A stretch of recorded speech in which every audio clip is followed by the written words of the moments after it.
This video is about the social process that takes place during the editing and publishing of a new critical edition of a literary text.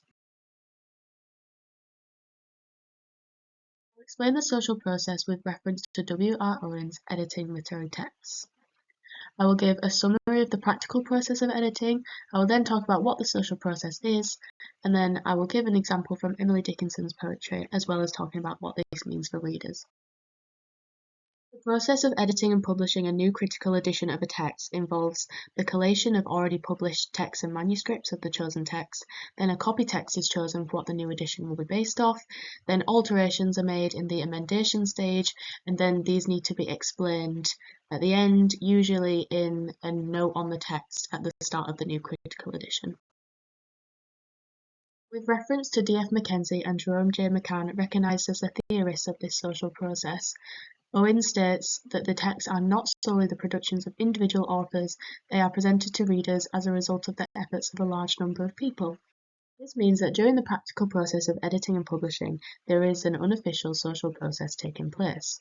These texts will go through multiple different publishers after they have been published for the first time, and successive generations of readers.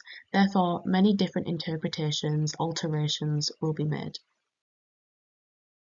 Now I'll give an example from Emily Dickinson's poetry of this social process, and here is the original manuscript of her poem Because I Could Not Stop the Day. This next edition was published in 1890 and was one of the first published editions of Emily Dickinson's poetry, and we can see that this poem was given a title that Emily Dickinson didn't have on the original manuscript. It also has not got the fourth stanza, and the ambiguous dashes in Emily Dickinson's original manuscript have been removed. You can clearly see the social process taking place here, as this is not true to Emily Dickinson's original manuscript. This edition was published in 1955, and we can see that the fourth stanza has been added back in, as well as the dashes from the original manuscript. Also, the title from the version from 1890 has been removed.